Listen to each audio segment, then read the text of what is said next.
Amigos, tras unos días de uso ya hemos podido sacar unas conclusiones del nuevo MacBook Pro de 16 pulgadas con M3 Pro. Y en este vídeo os voy a contar lo que nos ha parecido, además de hacer algunas comparaciones de rendimiento con mi MacBook Pro M1 Pro y también con los datos que extraje de mi review del MacBook Pro M2 Pro a comienzos de enero. Así que en este vídeo os voy a poder contar cuánta diferencia he notado entre estos tres, porque precisamente son los equivalentes de cada generación, es decir, 16 pulgadas con M1 Pro, con M2 Pro y con M3 Pro. El MacBook Pro que he podido probar estos días cuenta exactamente con las siguientes especificaciones: chip M3 Pro con CPU de 12 núcleos, GPU de 18 núcleos, 18 GB de memoria unificada y 512 GB de almacenamiento. La principal razón de analizar este modelo de MacBook y no los otros es porque creo que puede ser el más equilibrado siempre en cuanto a la relación precio-rendimiento. Pero por supuesto os invito a que en los comentarios me digáis si queréis que hagamos pruebas con algún otro modelo de Mac. Os avanzo que será una review que voy a intentar hacer lo más ágil posible para no aburriros con excesivos datos. Me voy a centrar en esos aspectos que creo que pueden ser los más relevantes para la mayoría de usuarios a la hora de decantarse por este modelo u otro. Si queréis que haga alguna prueba en concreto con mayor profundidad, por supuesto podéis dejarlo en los comentarios y si tiene muchos votos positivos, la haremos. Y antes de meternos ya en faena, queremos dar las gracias a Katwin por ser el sponsor de este vídeo. Precisamente este MacBook es de Katwin y por supuesto os animamos a que visitéis su página web y sus tiendas para poder comprar, por supuesto, los nuevos MacBook Pro, los nuevos iMac o cualquier otro producto Apple, porque cuentan con stock de todos los productos. Además cuentan con promociones muy interesantes y os están regalando 3 meses de los servicios Apple sin necesidad de comprar nada. Así que os aconsejo que visitéis los enlaces que os dejo en la descripción si queréis más información. Vamos a comenzar nuestra review hablando del diseño de este MacBook Pro, el cual no ha cambiado con respecto a las dos generaciones pasadas, salvo por la incorporación de este nuevo color que han llamado negro espacial, pero que no es negro en realidad. Es un gris oscuro que, oye, le sienta muy bien. Es muy elegante cuando lo ves en persona y además no es tan sucio como cabría esperar. Cuenta con un tratamiento antihuellas que es cierto que las repele muy bien, pero tampoco hace milagros. Es decir, las huellas en este modelo se notan algo más que en el modelo de color plata. Otra de las cosas que me gusta de este nuevo color negro espacial es que ahora el teclado se integra mejor dentro de la estructura y no resalta tanto como en las dos generaciones previas. Y ya que hablamos del teclado, evidentemente sigue sintiéndose igual de cómodo de utilizar en el día a día, al igual que en las dos últimas generaciones.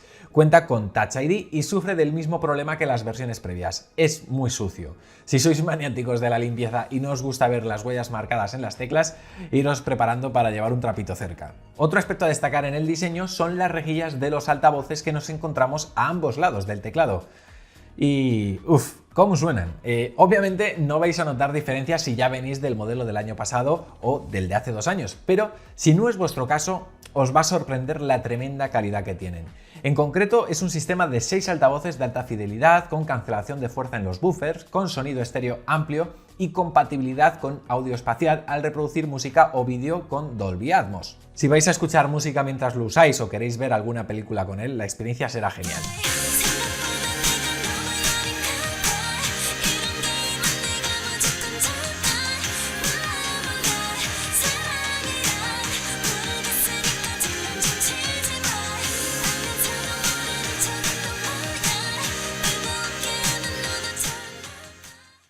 En cuanto a conexiones, nos encontramos 3 puertos Thunderbolt 4, 2 en el lado izquierdo y 1 en el lado derecho, un puerto HDMI, ranura para tarjetas, puerto para auriculares y el conector MagSafe para cargarlo.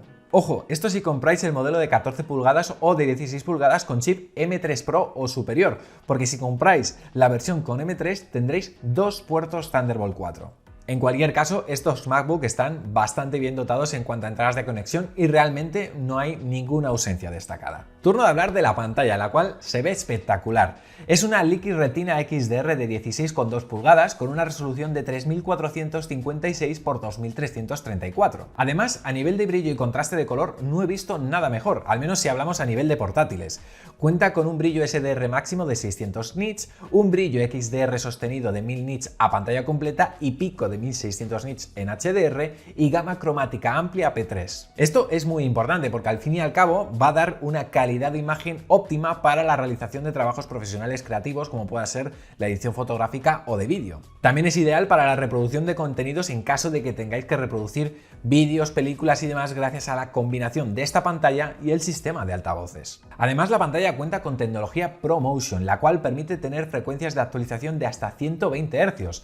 Además de dar una sensación de fluidez muy agradable cuando nos desplazamos por todo el sistema, es ideal si pensáis jugar a juegos que además admitan configuraciones gráficas de hasta 120 fotogramas por segundo. En resumen, la pantalla sigue siendo la misma que las dos generaciones previas, pero bueno, comento todo esto porque no todo el mundo tiene por qué saber cómo eran los dos modelos anteriores, sobre todo si sois nuevos en el canal.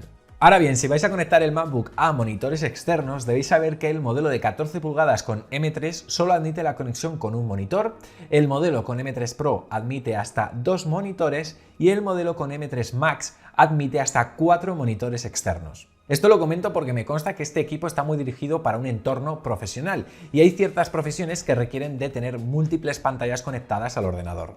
Yo en mi caso concreto lo tengo conectado a mi monitor panorámico LG y no necesito más, pero ya dependerá de cada usuario. Y antes de meternos ya a hablar del rendimiento puro y hacer algunas pruebas, quiero también hacer mención a la webcam y a los micrófonos. El MacBook Pro al fin y al cabo no deja de ser un equipo que vais a utilizar muchos para un entorno profesional y por eso las videollamadas deberían verse y escucharse correctamente para no depender de utilizar cámaras externas y micrófonos. Y precisamente en este aspecto cumple bastante bien. Cuenta con una cámara que graba vídeo en resolución Full HD y un conjunto de 3 micrófonos con calidad de estudio con alta relación señal-ruido y tecnología beamforming direccional. Precisamente voy a haceros una prueba para que veáis cómo la calidad es bastante decente y no os va a hacer depender de utilizar ningún equipamiento externo. Bueno, pues esto es una grabación de vídeo utilizando la cámara frontal del MacBook Pro con el chip M3 Pro. Estamos también probando los micrófonos con la app de QuickTime, todo. O sea que realmente estoy utilizando una app nativa, no estoy alterando ni tocando nada. Así que así se escuchan los micrófonos, así se ve mi imagen. Juzgad vosotros, pero ya digo, en mi opinión creo que la calidad es bastante, pero que bastante decente. La calidad de los micrófonos es tan buena que precisamente uno de los usos que más hago a la hora de redactar textos es el del dictado. Pulsando la tecla F5 empieza a escuchar todo lo que digo y como la comprensión es tan buena apenas necesito realizar correcciones. Precisamente a mí me ha permitido ahorrar mucho tiempo a la hora de escribir guiones para mis vídeos, como por ejemplo el de esta review. Turno de hablar del rendimiento. Contamos con 3 procesadores diferentes, M3, M3 Pro y M3 Max. El M3 cuenta con una CPU de 8 núcleos, 4 de ellos de rendimiento y 4 de eficiencia, y una GPU de 10 núcleos, pudiendo equipar una memoria unificada de hasta 24 GB. El M3 Pro cuenta con una CPU de hasta 12 núcleos, 6 de rendimiento y 6 de eficiencia, una GPU de hasta 18 núcleos, pudiendo equipar hasta 36 GB de memoria unificada. Y el M3 Max cuenta con una CPU de hasta 16 núcleos, 12 de ellos de rendimiento y 4 de eficiencia, una GPU de hasta 40 núcleos, pudiendo equipar hasta 128 GB de memoria unificada. Los 3 chips están fabricados en un proceso de 3 nanómetros que en teoría deberían suponer un gran salto en rendimiento y eficiencia con respecto a la generación pasada. Ahora bien, en las pruebas que hemos hecho durante estos días no hemos visto que se haya traducido así, al menos en mi MacBook Pro M3 Pro en comparación con sus antecesores, que al fin y al cabo es el que he podido probar estos días. Pero bueno, quiero que vosotros veáis los datos que he podido extraer en estos días con los modelos que he podido tener en mis manos. Venga, vamos con la primera prueba. He hecho un test con la aplicación Blackmagic Disk Speed para comparar la velocidad de los SSD. En los 3 modelos probé las versiones de 512 GB, así que me interesaba saber si habría mucha diferencia entre ellos.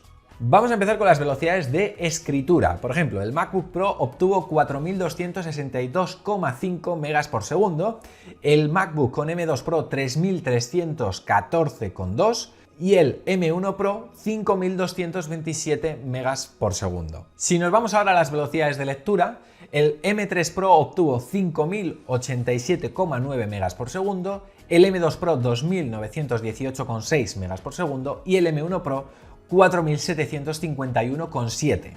Ojo, hay que tener en cuenta 2 cosas con respecto a estos datos. La primera es que cada prueba nunca da la misma puntuación, es decir, que puede haber alguna variación en los números entre prueba y prueba, pero los datos que os he mostrado equivaldrían a la media de las puntuaciones que hemos obtenido. Y la segunda cosa a destacar es que los resultados del M2 Pro pueden haber mejorado desde que hicimos el test a hoy.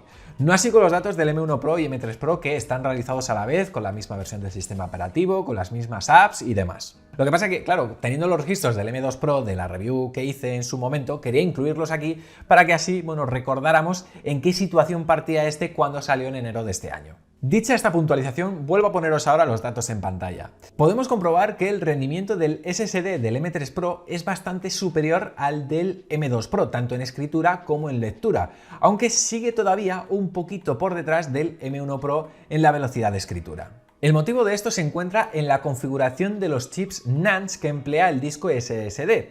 Con los M2, Apple redujo el número en las versiones de almacenamiento más bajas y eso afectó al rendimiento dado que no podían apoyarse en otro para así permitir un trabajo en paralelo y por tanto un mejor rendimiento. Afortunadamente esto lo han corregido con estas nuevas versiones y el rendimiento, oye, es bastante mejor. Ahora vamos con los resultados del test Geekbench, que mide el rendimiento del procesador y la memoria en dos módulos de pruebas diferentes, pruebas de un solo núcleo y pruebas de múltiples núcleos. En la prueba Single Core obtuve las siguientes puntuaciones: en el M3 Pro 3156 puntos, en el M2 Pro 2637 y en el M1 Pro 2403. Si nos vamos a los resultados obtenidos en la prueba Multicore, el M3 Pro obtuvo 15.521 puntos, el M2 Pro 14.963 y el M1 Pro 12.498. En esta prueba sí que podemos apreciar cómo el chip M3 Pro ha dado un paso adelante considerable, al menos sobre el papel. La prueba Single Core sitúa a este procesador por delante incluso del M2 Max y M2 Ultra según la clasificación de Geekbench. Evidentemente en esta clasificación faltaría añadir la serie de procesadores M3, pero la comparación con la generación pasada es bastante interesante porque, como veis, los registros son considerablemente superiores. Hasta ahora el Mac Studio con 2.804 puntos en Single Core era quien lideraba esta tabla. Con respecto a la prueba de múltiples núcleos, obviamente aquí ya el M3 Pro no puede sobrepasar al M2 Ultra, pero ojo porque solo le sobrepasa a este y el M1 Ultra del Mac Studio. Sí que sobrepasaría al M2 Max, cuya puntuación más alta registrada fue de 14.808 puntos. En Geekbench también hemos hecho un test que mide el rendimiento de la GPU en la realización de tareas como procesamiento de imágenes, etc. La puntuación usando la API de OpenCL ha sido de 50.275 puntos en el M3 Pro, 50.316 en el M2 Pro y 42.130 en el M1 Pro. Si cambiamos la API y nos vamos a la de Metal, esta ha sido la puntuación. En el M3 Pro 78.984 puntos, en el M2 Pro 81.354 y en el M1 Pro 69.059. En este último test el rendimiento ha sido curioso porque en la puntuación Metal el M2 Pro obtiene más puntos que el M3 Pro y esto se debe a que el M2 Pro cuenta con una GPU de 19 núcleos y el M3 Pro de 18. Y con respecto a la prueba con la API de OpenCL apenas vemos diferencias con respecto a los modelos de hace un año. Ahora hemos usado la aplicación GFX Bench Metal para medir el rendimiento de la GPU corriendo una simulación de juegos en 3 dimensiones con altas resoluciones y con diferentes efectos de iluminación. La puntuación moviendo el juego de Ruinas Aztecas a la máxima resolución, 4K en este caso, fue la siguiente.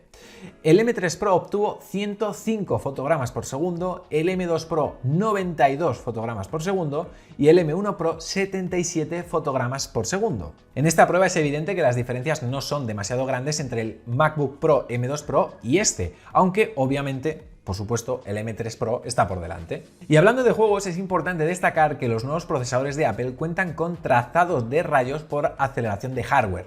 Dicho de otro modo, si vais a utilizar los nuevos MacBook Pro para mover juegos que tengan compatibilidad con Ray Tracing, el rendimiento será considerablemente superior a los anteriores. Durante estos días he podido jugar sin problemas al Resident Evil Village con las configuraciones de gráficos en alto sin caídas de fotogramas. Así que estad tranquilos porque esta versión es completamente capaz de mover juegos de alto rendimiento sin ningún problema. Es decir, no es necesario que os vayáis al MacBook Pro con chip M3 Max. Continuamos con las pruebas. He realizado también un test con la aplicación Cinebench, que en este caso mide el rendimiento del procesador para la realización de trabajos en 3D. Esta prueba puede ser muy útil si pensáis utilizar el Mac para trabajos relacionados segundos con la creación de archivos en 3D, ya sea en formato de vídeo, imagen, etc. Este test no lo pude hacer hace un año con mi MacBook Pro, con el chip M2 Pro, así que os voy a poner los datos que he obtenido en mi modelo actual, el M1 Pro, y este nuevo M3 Pro. En el M3 Pro precisamente la puntuación multicore ha dado 15.013 puntos y la single core 1.898 puntos. Y el M1 Pro, la multicore ha dado 12.268 puntos y la single core 1.535 puntos. Obviamente aquí vemos una diferencia importante. Y bueno, podría seguir haciendo muchas más pruebas, por eso digo que luego en los comentarios me digáis si queréis alguna comparativa con alguna app o caso concreto, y si veo mucho apoyo pues haremos un vídeo aparte. Pero ya por último voy a hacer la que mide el tiempo de exportación en Final Cut. Evidentemente aquí no puedo meter tampoco al M2 Pro porque el proyecto que voy a editar no es el mismo que utilicé en su momento cuando hice mi review. Sí que podemos recordar que en la comparativa que hice entre el M2 Pro y el M1 Pro dio los siguientes resultados. El M2 Pro tardó 17 minutos 54 segundos en exportar el proyecto y el M1 Pro 18 minutos y 1 segundo. Es decir, la diferencia fue apenas de 7 segundos. Ahora he montado otro proyecto que es uno de nuestros últimos video podcast de la Manzana Mordida Plus, que ojo, son proyectos pesados de más de 1 hora de duración con efectos de sonido, varias capas de vídeo, transiciones y demás. Concretamente de 1 hora 29 minutos 56 segundos. Sí es cierto, no es 4K, pero no dejan de ser más de 10 GB de proyecto. El MacBook Pro con M3 Pro ha tardado 14 minutos 17 segundos en exportar y el MacBook actual que yo tengo, el M1 Pro, 15 minutos 46 segundos. Como se puede apreciar, aquí la diferencia ha sido más evidente que con respecto al M2 Pro, concretamente de 1 minuto 29 segundos. Obviamente, cuanto más complejo sea el proyecto, más debería notarse esa diferencia de rendimiento. Pero bueno, como os dije antes, si queréis alguna prueba más concreta, oye, decidme. Esto es una review general en la que he intentado medir el rendimiento para las situaciones más habituales de usuarios que compren este portátil. Toca hablar de la batería, la cual debo decir que, oye, no está para nada mal. Sin ir más lejos, el proyecto de Final Cut que acabamos de exportar empezó a exportar en mi MacBook Pro M1 Pro con un 39% de batería y terminó con un 33%. Por otro lado, el M3 Pro comenzó la exportación con un 100% y terminó con un 99%, por lo que el consumo fue prácticamente inexistente en este nuevo modelo. En el día a día también puedo daros fe que la autonomía ha mejorado con respecto al M1 Pro que vengo usando durante todo este tiempo. Ahora bien, también hay que tener en cuenta que mi batería en el M1 Pro ya tiene un desgaste, por lo que todos estos datos hay que cogerlos con pinzas. Al final la duración de batería va a depender de las aplicaciones que utilices y lo que yo te puedo decir aquí puede distar mucho del resultado que obtengas en tu caso particular. Según Apple, la batería llega hasta 22 horas de reproducción de vídeo y hasta 15 horas de navegación web inalámbrica. Ahora bien, ¿estos datos son reales? Pues como digo, dependerá de cada caso. Por ejemplo, en el mío puedo llegar a tener una duración de unas 10-11 horas para mi flujo de trabajo particular sin tener que preocuparme de llevarme un cargador. De todos modos es difícil medir la batería cuando en estos días le he estado metiendo tanta caña a esta portátil, pero puedo daros fe que no dura menos de lo que ya duraba el M1 Pro en los primeros días cuando le estuve apretando tanto. Y turno para mis conclusiones. ¿Qué os voy a decir? Sí, este MacBook Pro merece muchísimo la pena. Para todos aquellos, ojo, que realmente no tengan un MacBook Pro M1 Pro o M2 Pro. Yo, por ejemplo, teniendo un M1 Pro, no considero que haya llegado el momento de dar el salto a pesar de las mejoras en el rendimiento. Principalmente porque mi flujo de trabajo no ha avanzado tanto como para echar en falta ese plus que me da el nuevo chip. En cualquier caso, este es el mejor MacBook Pro que ahora mismo ha lanzado Apple con chips de la serie Pro, por decirlo de alguna forma. Se queda en un lugar intermedio entre los que quieren mucho más con el M3 Max, que es una auténtica bestia parda, y los que realmente no requieren de tanto y pueden optar al M3 estándar. Os recomiendo ver este vídeo que hicimos hace unos días en el que precisamente daba una serie de consejos sobre qué Mac elegir según vuestro caso, ya que creo que puede complementar muy bien este vídeo y resolver todas las dudas que os hayan podido quedar sobre si recomendaría comprar este modelo u otro según vuestra situación. Este modelo en concreto vale 3.049 euros, no obstante, aconsejaría por lo menos cogerlo con 1 TB de almacenamiento pagando 230 euros más, principalmente porque entiendo que los proyectos que podáis aglutinar aquí van a poder ser cada vez más pesados y eso os va a ahorrar dolores de cabeza y depender de almacenamiento externo. También es importante no llevarse las manos a la cabeza a la hora de ver los precios, porque entiendo que no hay que juzgar estos productos como si fuesen para todo el mundo. Hay otros modelos para usuarios menos exigentes, como pueda ser por ejemplo el MacBook Air M2, que tiene un precio de partida mucho más competitivo y puede ser muy interesante para aquel que no necesita tanto y no quiere gastar tanto.